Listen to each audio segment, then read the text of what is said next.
Hello friends, welcome to king news updates channel. మన తెలంగాణ రాష్ట్ర వ్యాప్తంగా ఎవరైతే చేయూత పింఛన్ల కోసం ఎదురు చూస్తున్నారో వారందరికీ కూడా అదిరిపోయే ఊహించిన శుభార్తను అయితే తీసుకొచ్చారు సీఎం రేవంత్ రెడ్డి గారు.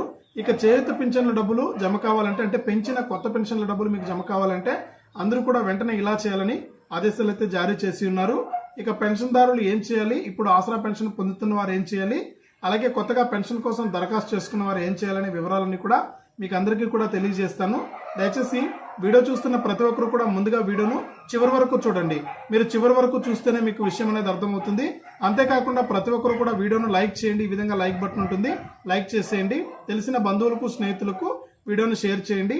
చాలా మంది చూస్తున్నారు కానీ సబ్స్క్రైబ్ చేసుకోవట్లేదు. దయచేసి ప్రతి ఒక్కరు కూడా వీడియో కిందనే సబ్స్క్రైబ్ అనే బటన్ ఉంది, సబ్స్క్రైబ్ చేసుకోండి.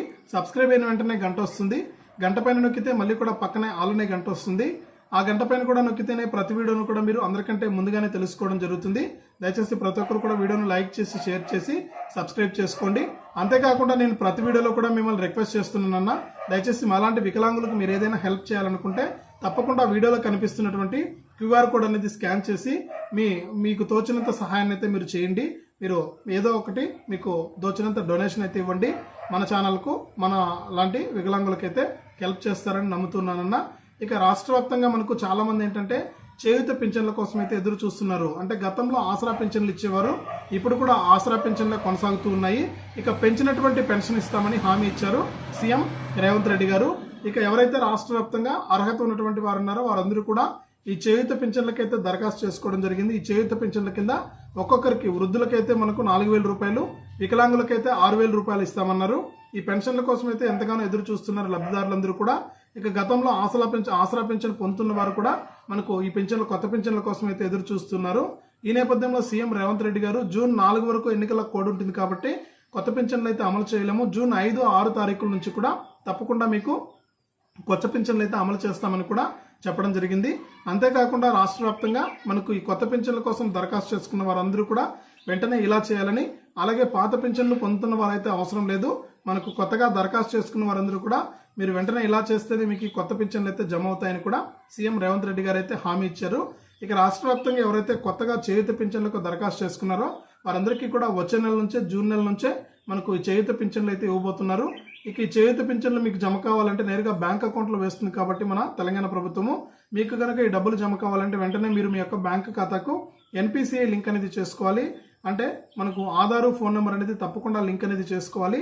ఇలా లింక్ చేసుకున్న వారికి మాత్రమే మనకి ఈ పెన్షన్ అనేది అందుతుంది, లేకపోతే మీకు పెన్షన్ అనేది రాదు. ఈ విషయాన్ని మీరు తప్పకుండా గమనించాలి. ప్రతి ఒక్కరు కూడా మనకు ఎన్పిసిఐ లింక్ అనేది చేసుకోండి. మీకు జూన్ నెల నుంచి కొత్త పెన్షన్లు అయితే జమ అవుతాయి. ఇక అధికారులు కూడా మీకు గుర్తింపు కార్డులు అయితే ఇస్తారు చేయూత పెన్షన్లకు సంబంధించి. కాబట్టి ఈ విధంగా మనకు చేయూత పెన్షన్ల కోసం ఎదురు చూస్తున్న వారందరూ కూడా వెంటనే ఇలా లింక్ అనేది చేసుకుంటే మీకు డబ్బులు అయితే రావడం జరుగుతుంది. వచ్చే నెల నుంచి పంపిణీ చేస్తారు కాబట్టి మీకు అమౌంట్ అనేది జమ అవుతుంది అనమాట. ఈ విధంగా చేయూత పింఛన్లకు సంబంధించి అప్డేట్ అయితే తీసుకొచ్చారు. అలాగే కొత్తగా చేయూత పింఛన్లకు దరఖాస్తు చేసుకోవాలనుకుంటే కూడా దరఖాస్తు చేసుకోవచ్చు. ఇక సీఎం రేవంత్ రెడ్డి గారు ఈ విషయాన్ని అయితే స్పష్టం చేశారు. ఆయన మాటల్లోనే మిగిలినటువంటి వివరాలు అయితే తెలుసుకుందాం.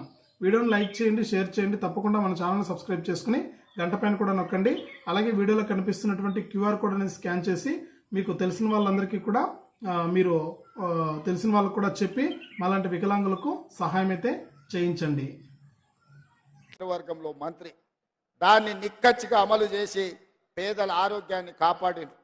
మరి తెలంగాణ రాష్ట్రం వచ్చిన తర్వాత, కేసీఆర్ ముఖ్యమంత్రి అయిన తర్వాత కేసీఆర్కి ఏం రోగం వచ్చిందో నాకు తెలియదు కానీ, రిమ్మ పట్టిందేమో నాకు తెలియదు కానీ, రాజీవ్ ఆరోగ్యశ్రీని దివాలా తీపించి పేదలకు అన్యాయం చేస్తుంటే మన ఇందిరమ్మ రాజ్యంలో, ప్రజాపాలనలో అధికారంలోకి వచ్చిన 48 గంటల్లోనే రాజీవ్ ఆరోగ్యశ్రీ ద్వారా పేద వాళ్లకు 10 లక్షల రూపాయలు ఉచితంగా వైద్యానికి అందించి పేద కుటుంబాలను ఆదుకోవడానికి ఇవాళ మన ప్రభుత్వం నిర్ణయం తీసుకున్నది.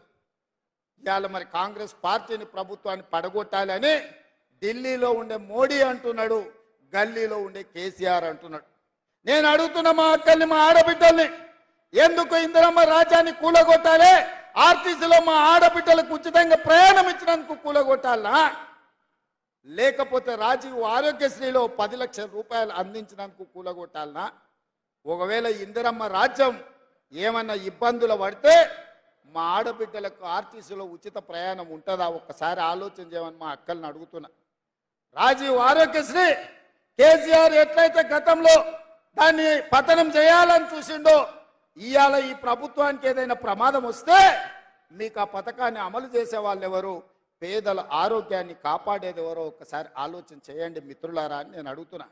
ఇదే కాదు, ఆనాడు కట్టెల పొయ్యిలో కన్నీళ్లతో ఊపిరితిత్తులకు పొగపోయి ఆడబిడ్డలు క్యాన్సర్ వచ్చి చచ్చిపోతుంటే సోనియమ్మ నిర్ణయం తీసుకొని గ్యాస్ పొయ్యి సిలిండర్ మీకు ఇవ్వడమే కాదు 400 రూపాయలకే మీకు ఆ రోజు సిలిండర్ అందించింది సోనియమ్మ. తర్వాత మోడీ వచ్చినాక ఇక్కడ కేసీఆర్ వచ్చినాక సిలిండర్ ధర 1200 రూపాయలు అయింది. మా అక్కలకు తెలియదా? మా ఆడబిడ్డలు 1200 రూపాయలు కష్టపడ్డాయి, ఉపాధి హామీ కూలీకి పోయి కూడబెట్టిన పైసలు గ్యాస్ బండ కడుతుంటే వాళ్ళ దుఃఖం చూసినాం. పాదయాత్రలో ఆదిలాబాద్లో మా మిత్రుడు బట్టి విక్రమార్క గారు మొదలుపెట్టిన పాదయాత్ర, మేడారంలో నేను మొదలుపెట్టిన పాదయాత్రలో పేద ప్రజలు వచ్చి ఆడబిడ్డలు వచ్చి చెప్పిండ్రు, అయ్యా సిలిండర్ ధర మొయ్యలేకపోతున్నాం, ఏదైనా చెయ్యాలి. సోనియమ్మ చెప్పింది, మమ్మల్ని పిలిచి చెప్పింది, ఆడబిడ్డల కోసం నేను ఇచ్చిన కానుక దీపం పథకం ఇది అమలు జరగాలి. 500 రూపాయలకు ఆడబిడ్డలకు సిలిండర్ ఇవ్వమంటే ఇవాళ 40 లక్షల కుటుంబాలకు 500 రూపాయలకే సిలిండర్ అందించి ఇవాళ మా ఆడబిడ్డలను ఆదుకుంటుంటే చూసి కడుపు మండిన మోడీ కేసీఆర్ వీళ్ళు ఇట్లనే ఉంటే పేదోళ్ళకి 500కే సిలిండర్ ఇస్తారని ఇవాళ కాంగ్రెస్ పార్టీని ఓడగొట్టమని అడుగుతున్నాడు. ఇదే కాదు, పాదయాత్రలో ప్రజలు వచ్చి అయ్యా భూమి ఉన్నోళ్ళకే ఉచిత కరెంట్ ఇస్తారు, భూమి ఉన్నోళ్ళకే రైతు బంధు ఇస్తారు, భూములు ఉన్నోళ్ళకే రైతు బీమా ఇస్తారు, మా భూమి లేని పేదలకు ఇళ్లకు మీరు ఎందుకు ఉచితంగా కరెంట్ ఇయ్యారని చాలా మంది పేదలు వచ్చి చెప్పారు. ముఖ్యంగా అందులో దళితులు, ఆదివాసీలు, లంబాడ సోదరులు ఉంటే ఆలోచన చేసినాం. నిజమే కదా, ఈ పేదవాళ్ళు అడుగుతున్న మాటల విషయం ఉన్నది కదా, ఈ పేదవాళ్ళని ఆదుకోవాల్సిన బాధ్యత ఇందిరమ్మ రాజ్యంలో ప్రజా ప్రభుత్వానిదే కదా అని ఆలోచన చేసి ఇవాళ ప్రతి పేదవాడి ఇంటికి 200 యూనిట్లు 0 బిల్లుతో మీ ఇంటికి ఉచితంగా కరెంట్ ఇస్తుంటే మీ ఇంట్లో వెలుగులు చూసిన కేసీఆర్, నరేంద్ర మోడీ కళ్ళల్లో నిప్పులు పోసుకొని ఇవాళ మీకు ఉచిత కరెంటును ఆపాలని కాంగ్రెస్ను ఓడగొట్టాలి, ఈ ప్రభుత్వాన్ని పడగొట్టాలని ఇవాళ పథకాలు పన్నుతున్నారు. మిత్రులారా, మీరు ఆలోచన చేయండి. ఆదిలాబాద్లో అత్రం సుగుణ గెలవకపోతే మీకు ఈ పథకాలు ఆగిపోయే ప్రమాదం ఉంది కదా, మీరు ఒక్కసారి ఆలోచన చేయండి. ఇదే కాదు మిత్రులారా, ఆనాడు వైఎస్ఆర్ ఉన్నప్పుడే, శ్రీధర్ బాబు గారు మంత్రిగా ఉన్నప్పుడు ఇందిరమ్మ ఇండ్ల పేరు మీద తండాలలో, గూడాల